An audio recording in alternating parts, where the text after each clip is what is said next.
like, what the hell did I write? It was so long ago that I don't remember. Oh, my notes are so scattered. That's what I was just rereading right now. I think I got what I'm going to say, but yeah, I had to reread everything I wrote. It was only all of 7 days ago, but that doesn't mean I remember what I was trying to do. I had to remember, like, oh, that's what you're doing. Right. I kind of hate me for it already. It's just to peel back the fourth wall. We were going to record this episode last week as the crow flies. We did not, for reasons. That was me. That was me and my internet provider. Thank you very much. Shout out Dan's ISP, one of the best. Woot woot. We are getting after it this time, and it is going to be a fun episode coming up of the Fairly KickAss podcast.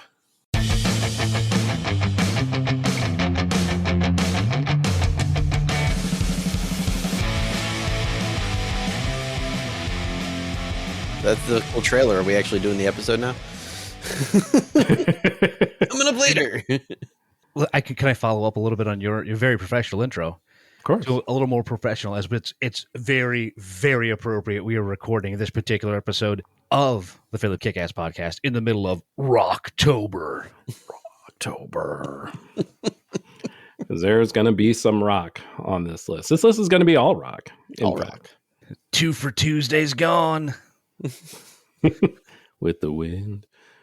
We are doing one of our famed Rush episodes. I feel like it's been a while since we've done one of these. Yeah, it's been a minute. We got together. We actually had a list that we had exhausted of potential Rush candidates.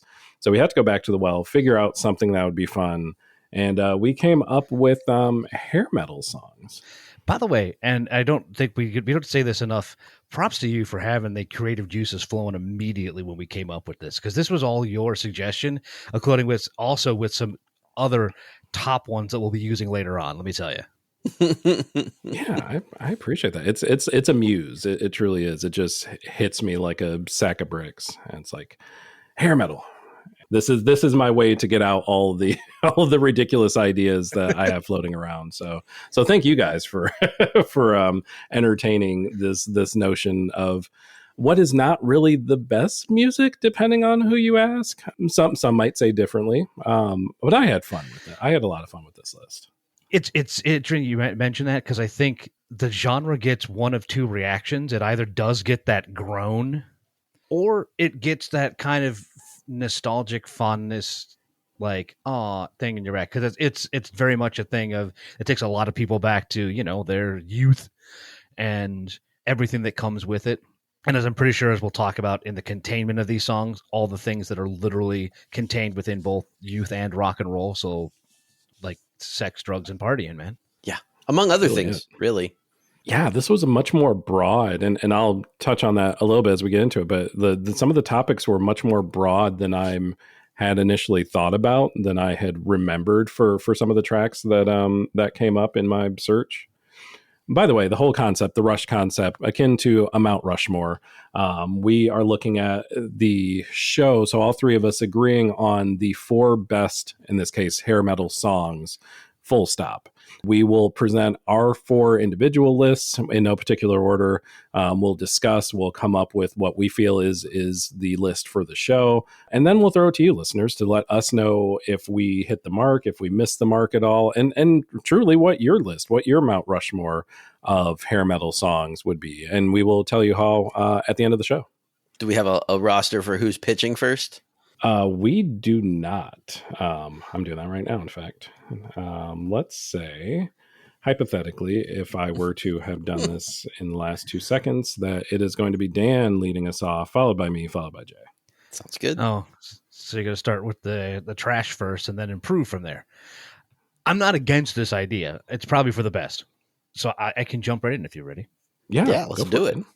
And as I'm going to pitch these things, my whole thing was, which I had to rediscover, that I made a list around a gimmick. And my gimmick was assuming that I was going to be nominating songs that neither of you would put up. So I'm not expecting any of my songs to make it. So when you think of hair metal, musically, like the image is one thing. And I think when you say hair metal, you already picture what we're already in. Like, enough hair product to open up a whole new hole in the ozone layer. makeup that looks like they just kind of threw a bunch of foundation in a trough and dunked their faces in it. Spandex from here to Des Moines. But what are what would you guys say would be like the musical milestones, like the tent poles for this? Loud guitars, Yeah. very technical loud guitars, real simple driving drums, and soaring vocals. Yep. Soaring, like those vocals need to be on the Mount Rushmore level of height, like Correct. arena for days. You need a front man that does not necessarily need a PA to be heard across the arena. Yes. But there is one thing, and it's sort of kind of what helped push a lot of these bands into the mainstream once they figured out that if they just signed everything with hair, it would take off. And it's one simple little trait. And that's remembering, God, it's already a trope by the number of times I've used it, that every bad boy has a soft side. Because as much as it's also maligned, the power ballads were a very major part of the genre. So I'm like, well, they're not going to nominate him, so I may as well. So here's the arguments. I love it. And the way I say with my first one, I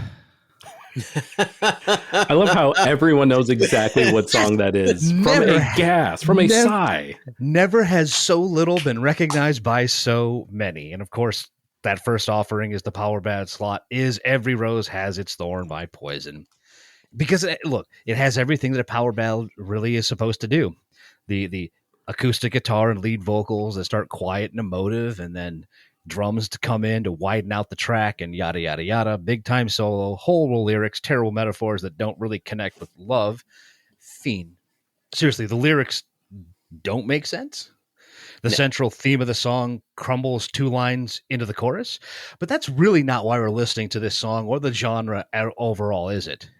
No, it's not. We want to rock, and then every once in a while play something slower that we can try to convince that blonde from the bar to join us in the back seat to. That is the essence of hair metal, and that is the true essence of Every Rose Has Its Thorn. I love the pick. I had the same dilemma, actually, and had ended up going a different direction specifically when it went to ballads.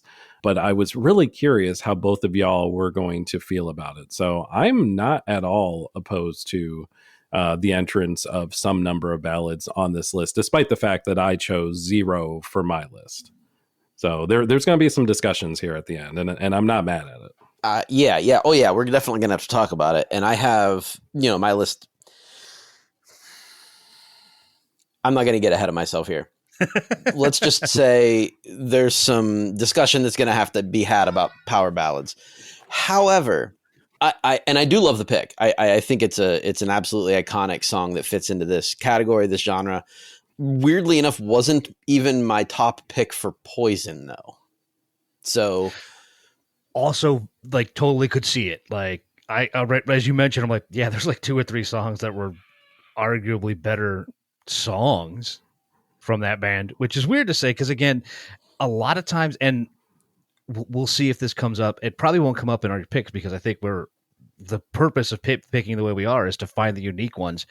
But if you ask someone who's not as well versed, a lot of these bands start to blur together at a certain point. By the time you get to like 89, 90, you have to question, am I listening to Mr. Big or the Fabulous Thunderbirds or Poison or Autograph? And it gets kind of dicey there. Yeah, it sure does. Because I have it all playing in my head, but at the same time, and it's not advisable. Exactly. To Be With You and Turn Up the Radio are not 2 songs that you want singularly in your head. Together, it is a cacophony. Dude, I regularly have To Be With You in my head. Because who hasn't waited on a line of greens and blues? That's waited on a line. Amazing. Okay. Amazing. I love it. I am really curious about my list now. And I'll just get into it because I kind of went the weirdly traditional route for most of mine and thought that there was a chance that both of you would kind of be going in kind. But now I'm wondering if we're going to have 12 different songs. And again, I'm here for it. I'm here for all of the potential discussion. As far as my first offering, I feel like if we are looking at quintessential, if we are looking at the bedrock of hair metal songs, the patient, not the patient zero in the sense of like the first, but the patient zero in the sense of the ones that are most prolific, that are most recognizable, that if you went to someone on the street and said, name a hair metal song now, what are they going to say? And for my money, the three words that are going to come out of their mouths is actually two words with one repeated, are round and round. It is the standard. The Rat track is the statement by which the rest of the genre is graded. And truly, no hair metal list is complete without that opus. It checks off everything that you had mentioned, Jay, from a musical perspective, the very heavy, maybe not as technical of guitar as some other offerings, but certainly the very forward, very prominent guitar, the driving drums, lyrics that could easily be about a love interest or a car, double check there. Hair for Days, of course, that's going to be a constant. Look up pics of the band Rat, and yeah, they absolutely fit that motif to a T. But just to make sure I wasn't just going out in left field and freelancing on this one, I wanted to make sure that there were other folks that felt similarly. So I actually went to Spotify and pulled up the 5 most popular hair metal playlists I can find. I think one was listed as glam metal, but for all intents and purposes, I was fine with including that one. And maybe not the only track that ended up on all 5 lists, but Round and Round absolutely did, which just solidified my pick for it as the hair metal song, full stop. Yeah, I mean, it's 1984, I think is what it was. And honestly, like, that's so early into the genre, like, it's LA Polish before it went full glitter cannon. Yep. Right. Like this was, and the Rat honestly doesn't get enough credit for the technical skill. Like the twin lead guitar stuff going on in Round and Round is pretty stellar. And they truthfully, early MTV owes this song rent money. Like seriously, it was everywhere. Yeah. And to something that you both touched on, it was early enough that it did actually, it's sort of one of those that set the foundation for what hair metal would become, especially stuff that would be popular and crossover. And yeah, a lot of the bands, I think, very much benefited to, well, Autograph is one of those that we just talked about. Like the fact that they had a video and they got played constantly on MTV. That song took off. That band took off. Also, the band that has a lot of technical chops that no one recognizes because no one remembers the band. Yeah, for sure. Yeah, that's such a great point. The technicality of some of these bands is absolutely lost in the sauce of the rest of the pomp and circumstance. And it has to be like that. Obviously, like it's a big sound, and everyone's going to gravitate towards the bigness of the sound and not necessarily the technical chops. But they're there, and we appreciate them. Absolutely. Jay, I'm guessing that we are going to appreciate the first option on your list. Oh yeah. I'm just deciding which one I want to go with. Nice. You know what? We'll do this first. We'll go a different route than what you guys did initially. And I'm going to say that my first pick just hurts. I wanted to use this one because it falls into sort of that tragic power ballad category, but it's a story that actually makes you feel something while melting your face off. And that is Skid Row's 18 in Life. Dude, Sebastian Bach hits notes that just defy reality on this song. The guitar solo is straight fire, but the song is heavy emotionally as well. It's weirdly poetic for a band that looks like they lived in a bottle of Aquanet. It really, like, the fact that the story is important to this song really, for me, makes it one of the more important hair metal songs, because it fits in a genre that is often just glossy and plastic, but this song isn't, and it holds itself to a different standard. Skid Row generally held itself to a different standard, but this is the song that really crushes it. Honorable mention for me. And it, as far as songs, if this was a list of metal or hair metal songs that I love, this would have made my top 4, because this song is, like you said, it's beautiful. It's poetic. It's a gut punch of a song. And it's like comparing this to like some of the other like sex, drugs, and rock and roll and, you know, drinking fast cars. Like, this is not that vibe. If that's the vibe you're looking for, please go elsewhere, because this is different. But it's still awesome, though. I love this song so much. I said everything I was going to point out and then more, because, like you said, it's such a well-written song to completely fly in the face of all the conventions of the entire genre. It still sounds like that genre, though. And that's what, like, for me, like, Absolutely. It still sounds and feels like it belongs there, but there is substance to it. Certainly. Yeah, that's an interesting point. You put the same exact song together, but with different, more quote unquote, not acceptable, but more expected hair metal song lyrics. And yeah, it's probably right there with Round and Round. Yeah. Great pick, though. Great pick to start off your list. We swing back around to Dan. Give us your second item up for bids on your list. Man, I love going complete opposite on these things. So I shall. Because if we're gonna pick an example of a proper, tender sounding ballad, you're not gonna find one better than Extreme's #1 hit, More Than Words. Because at a time when everyone was doing the big and the anthemic ballads, Extreme came at us with an acoustic guitar and a Gary Sharon. That's it. It's a throwback to a simpler era of like singer-songwriters, completely different from everything else on the radio at the time, at least on rock radio, if you will. But it at least kept up with some of those genre conventions, being all about how saying I love you isn't enough. Dude wants to see action to prove this relationship, so he wants some action, which isn't that really what hair metal's all about? That tone aside, it's a beautiful song that absolutely delivers, deserves consideration for that spot. I don't know why I'm trying to sell it after nominating it like that, but I don't know who I'm trying to convince, me or you. I mean, you don't have to do much convincing for me. It's an honorable mention for me. Nuno Betancourt's guitar work on that song well, in general, but on that song with the acoustics is borderline unmatched. Yeah, a song that we wouldn't normally associate with that genre, but you know, if we're looking at the sum total, if we're looking at the full scope and breadth of hair metal, yeah, it fits. It 100% fits. And again, it's also like the complete opposite of most of the rest of their catalog as well. Like, yeah, we got to do one of these because everyone's got to do one of these. So let's just do it and get it out of the way. And it turned out to be, their biggest hit. Yeah, those are always the best when a band goes off script and whatever results is, you know, when it's magic, it's usually so awesome. Yeah, that song is generally considered like a crossover success, but realistically, it's the ballad that every metal band wished they wrote. Yes, right. 100%.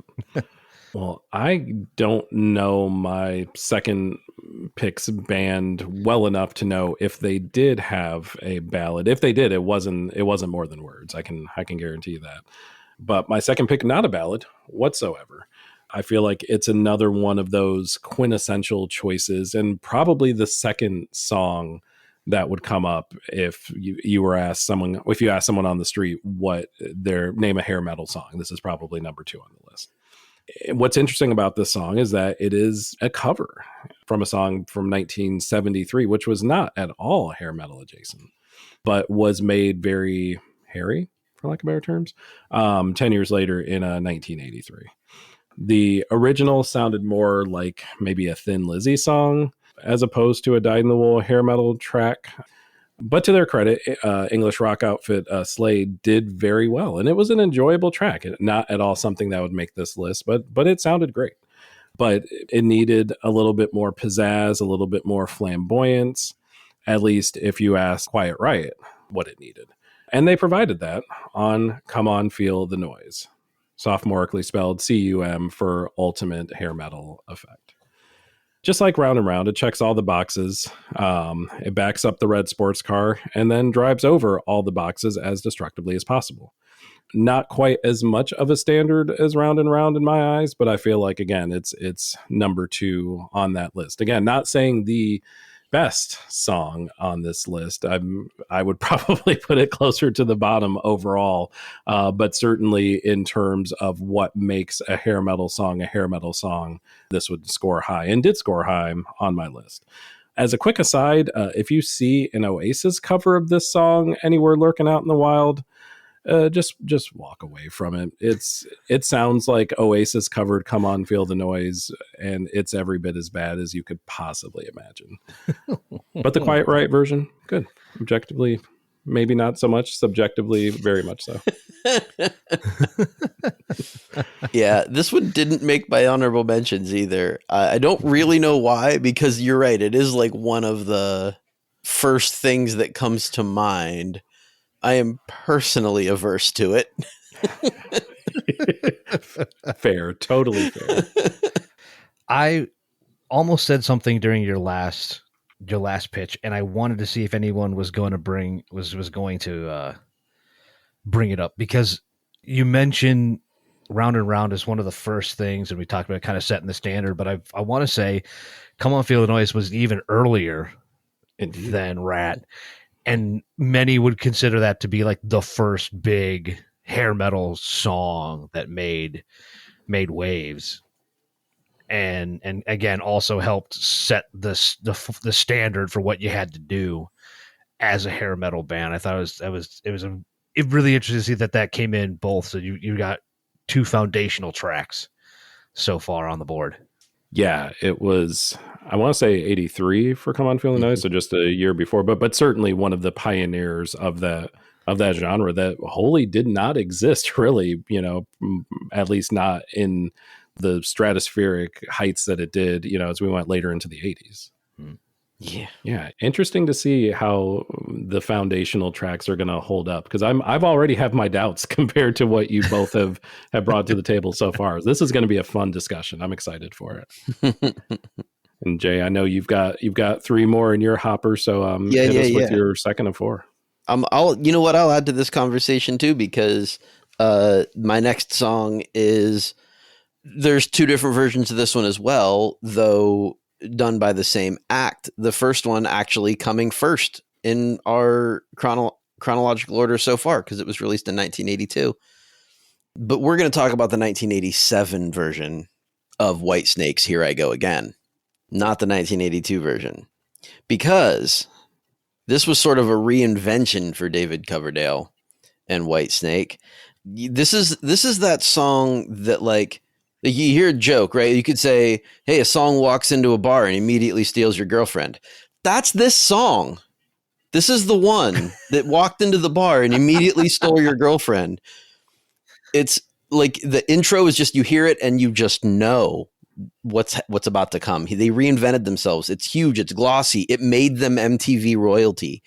Coverdale sounds like he's trying to seduce you and the radio at the same time. It's perfect late 80s balance. Part soul, part swagger, and all polish. It was so close to being on my list. And I'll explain why when it gets back around to me, but it was a razor thin choice. And everything you said is absolutely right. This is another one of those tracks. It sounds great. It just sounds so, like, just super clean, super crisp. The vocals, like you mentioned, are just out of this world. Better than they need to be, certainly for a hair metal song. This was literally the first song I thought of when I first sat down, before I came up with the power ballads idea, because I don't, like you said, it's just in that tier that immediately is hair metal. Okay, yeah, here I go again. Mm-hmm. It's just absolutely synonymous with so many memories of it. And again, like you said, does it fit the more necessarily the more technical side of the genre? Maybe not, but vocally, does it have to? I would say it does. Vocally, absolutely. Totally. Vocally, absolutely. Coverdale is amazing. Put a pin in that idea. Yeah, I would say, like, it's more like the muscular guitars in the song. It's not technically finesse. They're beefy. Yeah. But that's a good way to I feel put like that's for like perfect commercial saturation too. Like you want to pump it out to as many. It's fine. I love the vocals. That's why it's here. Zero arguments so far for any of y'all. Yeah, same. And Dan, I have a hunch, Dan, that your next offering is going to continue with that theme of not having any arguments. Yes, and I'm going to change up my order just to kind of continue the conversation full circle. But I'll have to tap dance around what I wanted to say about it a little bit, because honestly, when I thought about it at first, here's the thing: I don't know by '87 how many people would still have considered Whitesnake to be hair metal. Maybe like they may have already completely crossed over to being an AOR band. Which, I mean, a lot less sort of hard rocky, but nonetheless, like they have all the things. It's just they're a little less gritty, if I may, which is fine. But they did have a good power ballad, because Is This Love fits that mold completely, over polished as it may be. And maybe that might be the thing that kind of gave me some pause when referring to the band itself. But it's a solid song. And, maybe viewed as one of the bigger sellout tracks of the genre, and it isn't part of the underlying battle that went on with bands of that era. They rocked out, they got signed, their fans were divided over the new, more radio-friendly sound. That battle embodied This Is Love to a certain extent. But also another song where, as you said, it as opposed to trying to seduce you, it sounds like Coverdale is just standing at the door trying to get you to come back, both you and the radio. God damn, what a great song. Honestly, this one never even came to mind as I was making this list. The thing, so, and we'll get into the honorable mentions, but I looked at everything else that I liked on my list, and I kind of like, well, no, everything else would fit as, a top tier ballad in what I'm trying to do. But there was something about this song that just felt far more put together, and maybe it is just being overly poppy, and that's kind of what helped put it to the forefront. And that's fine, because it's a ballad. That's sort of what it's supposed to be. Yeah, and your argument about it basically being AOR just feeds into my argument from a previous episode when we talked about the charts from 1990. Go back and listen to that on whatever platform you're listening to. But that AOR and hair metal were essentially the same thing for a few years. Like there was borderline no difference. Yeah, no. I'm still mad about this. Listen, Michael Bolton was writing songs for Kiss. It is what it fair. is. I don't. I'm not saying you're wrong, because you're not. I just hate it. Look, when it's correct. When something is that popular, everyone wants a piece of the pie. Yeah, for sure. And that's, like you said, that's sort of what that whole rock became for a couple of years. Yeah, it was, the evolution was interesting. Albeit a very short-lived evolution. I'm sure that there are other genres where we could say the same, where they kind of come, do their thing and leave within a decade. Disco is probably another example of that. Or maybe like a summer, if you want to talk the swing revival. Totally. Absolutely. Well, also based on that conversation we had for that episode, Zach, is your next pick going to be Forever by Kiss? I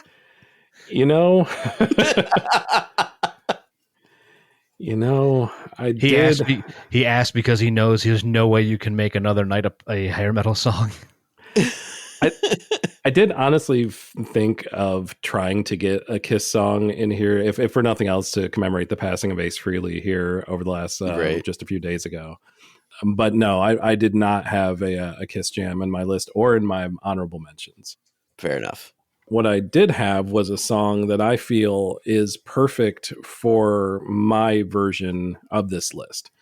A song that once again checks all the boxes, a song that once again absolutely fits the motif, albeit for this time not one that you would necessarily get a lot of people, not necessarily to be on board with, but that it would not be one of the first songs that came to their mind. Although I would posit if they would listen to this song, that it would be right there with the Rats and the Quiet Riots of the hair metal world. And as was your pick, Jay, or your last pick, and was your last pick, Dan, this coming from the band Whitesnake. But it was not Here I Go Again, and it was not Is This Love, but instead it was Still of the Night. It's over 6 minutes long, and that's a lot to ask for someone who's listening to a hair metal track. I understand that. And yeah, it has that weird part in the middle that is basically Is This Love? And that's kind of odd too, as much as I do love that part. But to me, that just adds to the charm of a solid hair metal track. Lyrically, like Coverdale is a wolf, for lack of a better term. Like, I don't even know if it's supposed to be metaphorical or not. I certainly hope it is. But like, it certainly fits just the motif of like the comparing love and attraction and sexuality, not sensuality. Nothing is sensual about this song. No. Let's not get it twisted. And sexuality to just more animalistic overtures. It's very hair, it's very metal, and it very much deserves its place on my list. And it's really weird that the three of us went 3 for 3 with Whitesnake songs over the last 3 choices. That's really unsettling. Admittedly, if you were to pick a band that would end up on everyone's list, I don't think Whitesnake was going to be anywhere near the top of that list. I could think of like 2 or 3 others. I'm still kind of waiting to see if they might make it, but I don't think it was Whitesnake. I have no arguments with the pick other than that. I think actually the 3 songs that we picked for Whitesnake sort of demonstrate the versatility of the band, because there are 3 very different songs. Yes. Where Still of the Night has a little more of the musical aggression. Like, it's a little more aggressive musically than the others. Here I Go Again is sort of that, I don't know, almost has that Boston, Kansas polish that you would get from some of the earlier, like the 70s glam acts. And then Is This Love also has that, but with, Dan, I hate to say it, some Chicago flair to it. I know.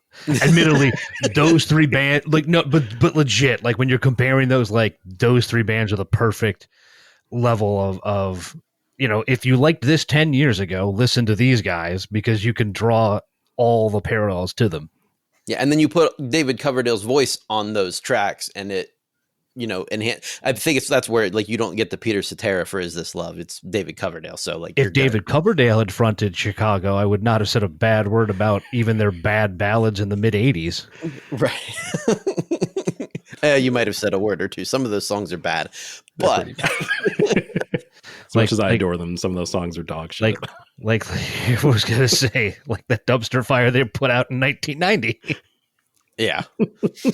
But I like, it's hard to argue against any of those songs. We got our work cut out for us here shortly.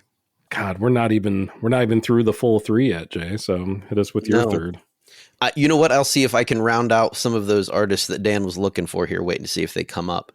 I am going to talk about the quintessential 80s stadium anthem, representing the absolute zenith of technical production prowess from Mutt Lange. That would be Def Leppard's Pour Some Sugar on Me. It's one of those things, like the multi-tracked, the vocals, there's like 800 vocal tracks stacked. And then Mutt's like, yep, that's one chorus. Let's keep going. It's really hard to like put into words how much production is on this track.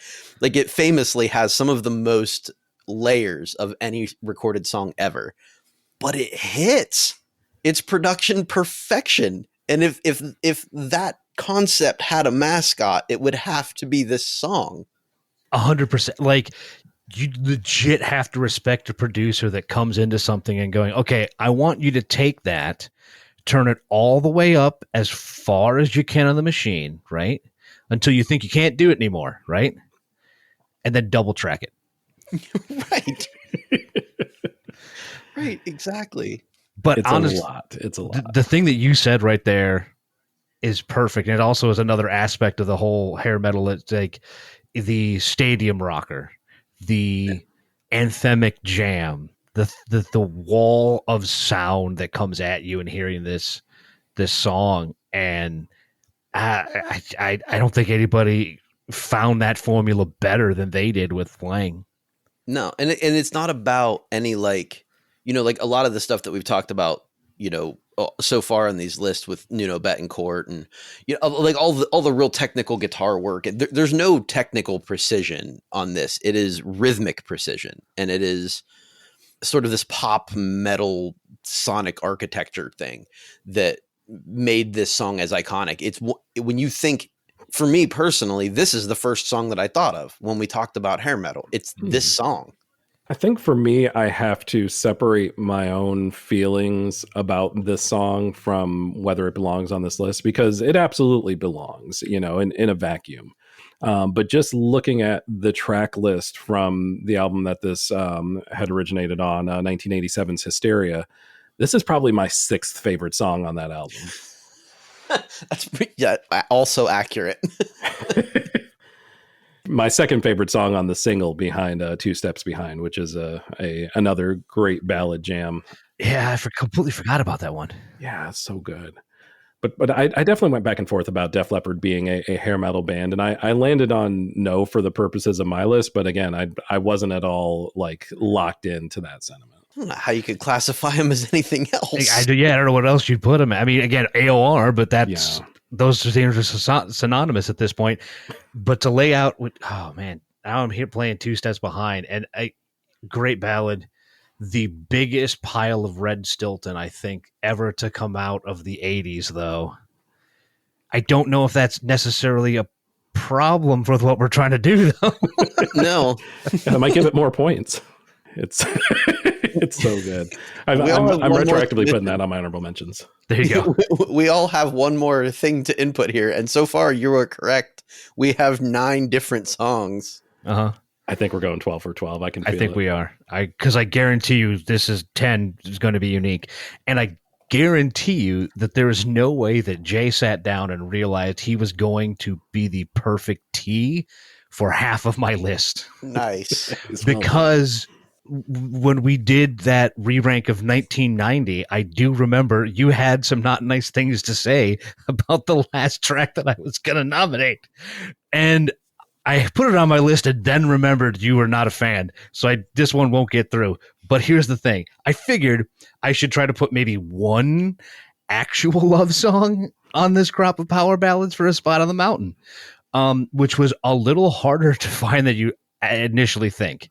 I mean, a lot of the entries in the genre are all about singing a lady into bed, and I'm sure that's how they've been used for generations of acoustic guitar playing college frat boys and, that guy at the parties. But maybe one for realsies, or as close to realsies as I can get, which bring me to Tesla's Love Song.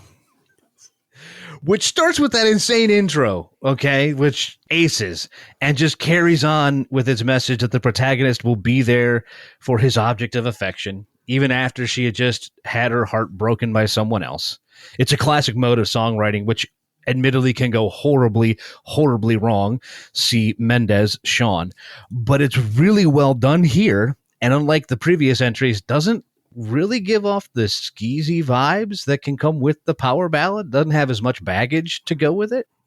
And I also like that it grows throughout the verses so that the solo and the vocals both climax at the peak of emotional release, if only for a couple of reflective chords. And, knows to cuddle you in more acoustic guitar on the way out. Okay, maybe there is still some sexual metaphors at play here, but still a better constructed song. I don't really have a lot to say. I don't. Figured you wouldn't. Silence is deafening. Man, it's so wholesome. This is just a wholesome ass song, which is why I ended up nowhere on my list. I think that's the thing. I knew what I was doing. I love the song. I mean, I always like the song, but it's just, even for my ballads, I feel like my ballads have more teeth than this one would. But I'm not opposed to discussing it. I could be swayed.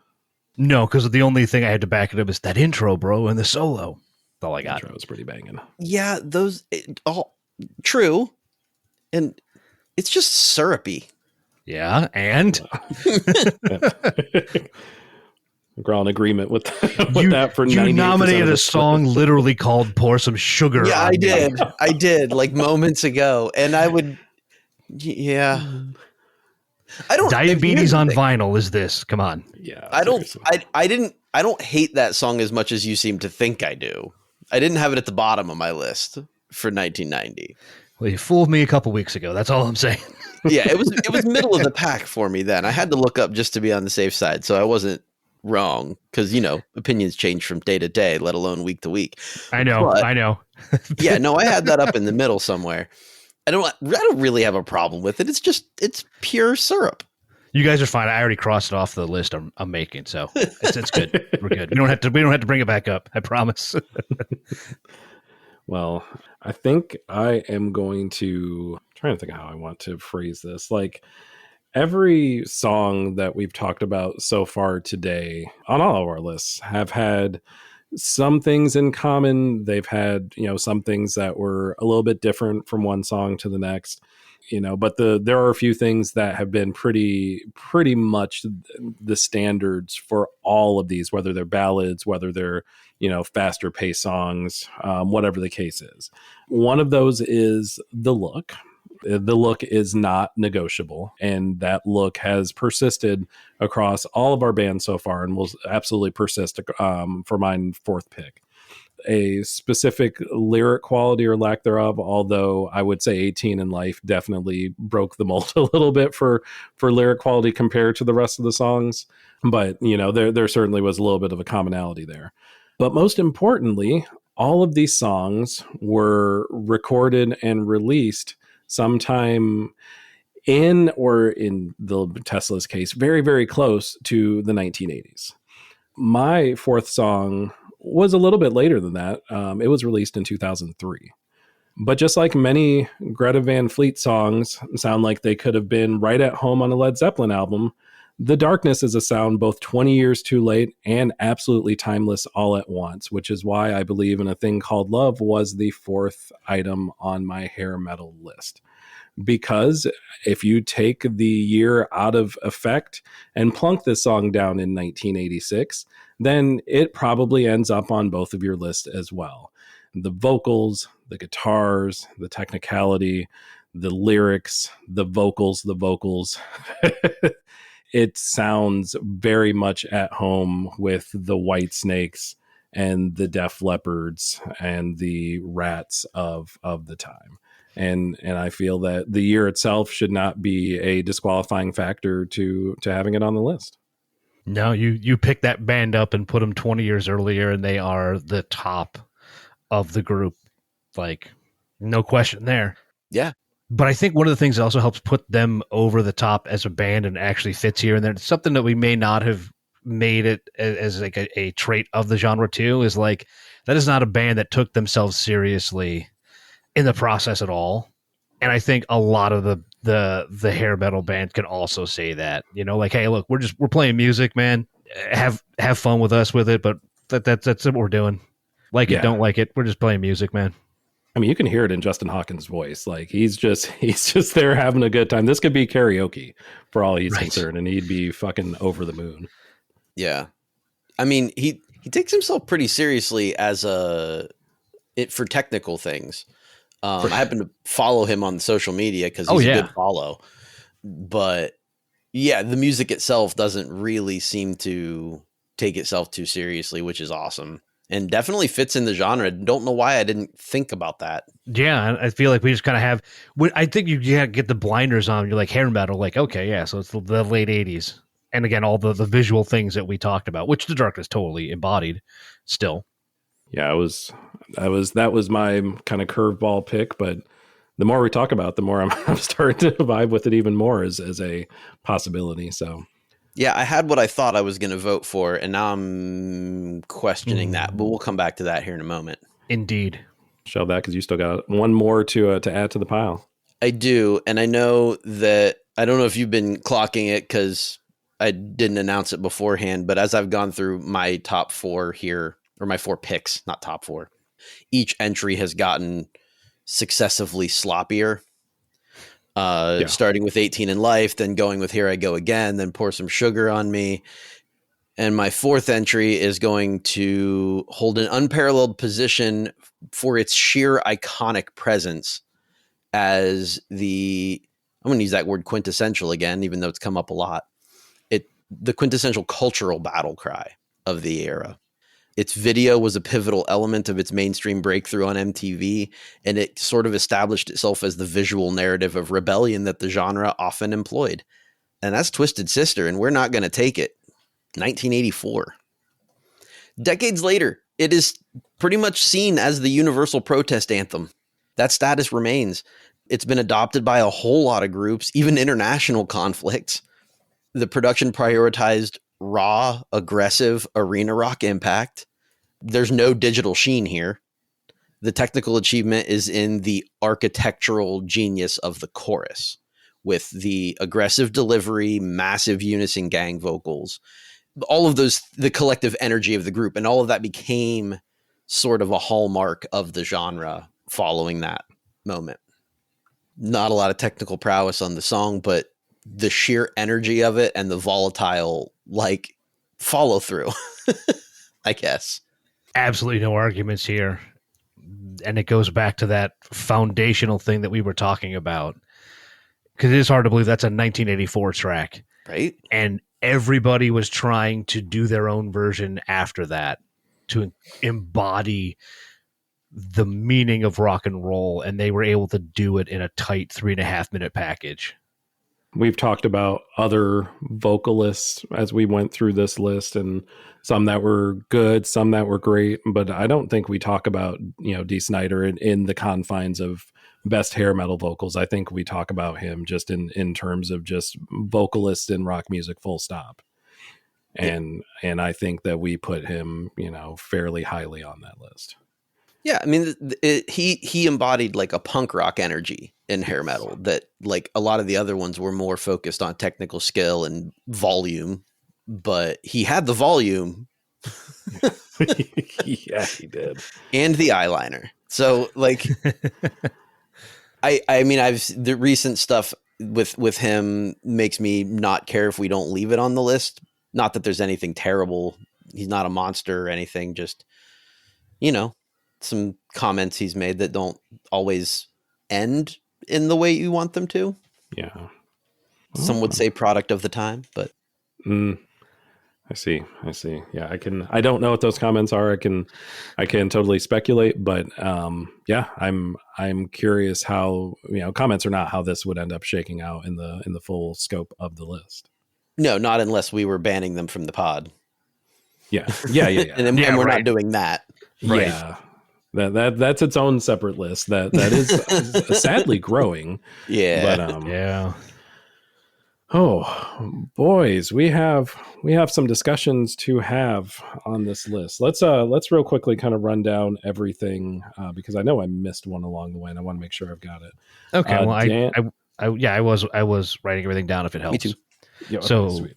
The 4 that I put out were Poison and Every Rose Has Its Thorn, Extreme with More Than Words, Tesla's Love Song, and Whitesnake, Is This Love? Your entries were Rat, Round and Round, Quiet Riot, Come On, Feel the Noise, Whitesnake, Still the Night, and The Darkness with I Believe in a Thing Called Love. And wrapping it up, Jay brought us with Skid Row, 18 in Life, Whitesnake's Here I Go Again, Pour Some Sugar on Me from Def Leppard, and as we just heard, We're Not Gonna Take It with Twisted Sister. Before we start arguing too, let's just get this out of the way and run through real quick the stuff that didn't quite make our lists, the stuff that we thought about but couldn't either. And more than likely, when we do these, it's more of these were songs that I thought might, but I had a hard time coming up with a good enough argument, so I'll just put them to the side. Yeah. Go for it, yeah. And the interesting part about this thing, which is also very expected when it came to power ballads, because there were a lot of groups that was all that broke through for them was the power ballad. So Scorpions is Still Loving You was the only song that you wouldn't say is a band of the one-hit wonder. But the other ones that one you could have made, but I just couldn't make an argument for, things like Heaven from Warrant, or Don't Know What You Got Till It's Gone on Cinderella, and Slaughter's Fly to the Angels, or Damn Yankees and High Enough. Oof. I need this playlist stat. Damn Yankees, I might vote for being banned from the pod, but Yeah, no, that's all. Yeah, good point, good point, good point. But you also raised your hand at Heaven. So what were you going to say about Warrant? Oh, I that's on my honorable mentions list. Oh, good. Okay, well there you go. Well, just keep rolling with yours then. Yeah, so like Heaven, because it's sappy, but like it makes you want to pretend you're in a music video with slow motion wind. And I love that.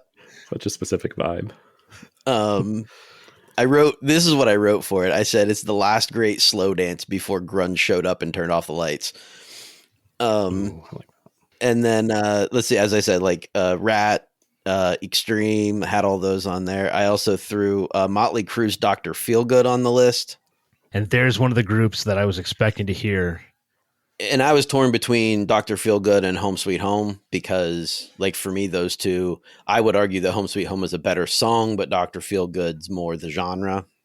And then there's two more that I passed on, mostly because one, I don't know if I consider Bon Jovi hair metal. Yeah, fair. But Living on a Prayer might be the thing that fits there. And then because it is the most technically brilliant song on my list, but also the least fun song on my list, and that is Queensryche's Silent Lucidity. Okay. Yeah. But that's the song that, like, it's prog metal with emotions, and it like transcends the Aquanet. So like I didn't know what to do with it, so I left it off the mix. It's like that song's like if Pink Floyd joined like a hair metal arena and said, "This is how it's done." Yes. It's a perfect description, actually. I'm glad you didn't have that song on your 4, Jay, because considering that that's probably one of my 25 favorite songs of all time, I probably would have given away all of the rest of my songs just to get that one on. It's a brilliant song, and I mean, I absolutely love Queensryche, but like, it doesn't. I don't know. I didn't know what to do with it. It doesn't have any of the fun pop flair that the rest of our list has. For sure. Yeah, that was the exact reason that I kept a different Queensryche song off my list, but did put it in the honorable mentions. And probably a lot of Operation Mindcrime would fit that, but I went with the title track because it is a great track, but just not at all the vibe of a hair metal list whatsoever. It's a great theme album. Go listen to it if you haven't heard it. It is awesome. It is like Cyberpunk 2077, but in a song. It's super cool. You mentioned, and the Scorpions, Still Loving You, also an honorable mention to me, also a song that I adore. Wind of Change would be another one that would make the ballad list, but not necessarily, for this hair metal juncture. A couple other ballads that I didn't think quite fit the vibe.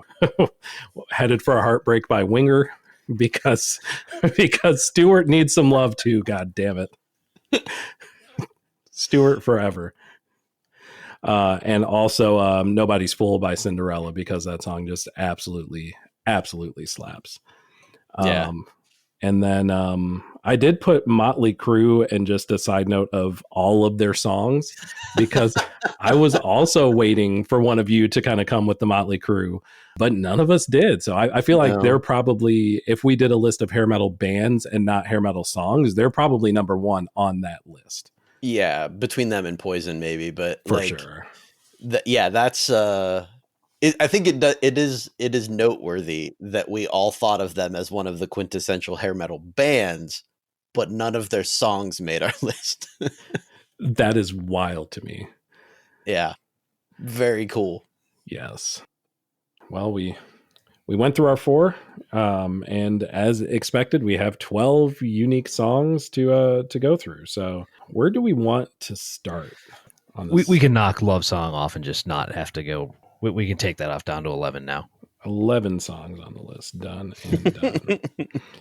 I am, like, as far as my list goes, if I had to pick any that I would really go to bat for, the only one is Round and Round. I do feel like it deserves to be on this list, more than any of the other tracks that I have. The other 3, I can certainly be bought on all of them, but Round and Round, I'd go to bat for, rather. If I was going to bat for anything on either of your lists, it would be Round and Round and Every Rose. I was literally going to say the same thing. Yep. Those would be the two. Like if I was going to really go to bat for any of mine, it would be every rose. I agree with both of those. Yeah. And unfortunately, I would go to bat for all four of mine. So I'm going to let you guys argue about it. Yeah. Both of you have just fucking powerhouse lists. You know what the problem is? Is I very easily would put two of yours up. I would very easily put Def Leppard and Twisted Sister in. See, that's funny because I would have expected you to go Whitesnake and Skid Row. No. I mean, God, that's a problem. Like your list was great. That's the problem. So let me. Okay, so here would be my argument for Whitesnake because we all three had a Whitesnake tune on our lists. Yeah, and I feel like Here I Go Again is probably the middle ground between Still of the Night and Is This Love. That's that's true. Oh yeah, I like that argument. So let me knock that off. Let me knock off Is This Love because we already got that covered. I hate to say it, but if we're gonna do that, we should just we can knock off Still of the Night. Okay, so that is gone. It has us only down to 9 though. Yeah, I really and truly did not expect this list to be that difficult. No. I mean, just going back real quickly to 18 in Life, like it's such a vibe shift. And if there's anything that would lead me to keep it off the list, it'd be that. Like everything else, I would have already voted for it even above Round and Round, just because of how great of a song it is. Okay. But does that should that be disqualified because it's a vibe shift? That's where my discussing brain is going. Right. I hate to because I sound like a fence sitter because I can see both sides of this argument. Yeah. Well, I would say at least for the exclusionary purposes of things, like if we have Round and Round on the list, I don't think we also need Come On Feel the Noise on the same list. I think we have like the foundational tracks covered. So if y'all are good with that, if we have the foundational tracks covered, that kind of eliminates Twisted Sister as well.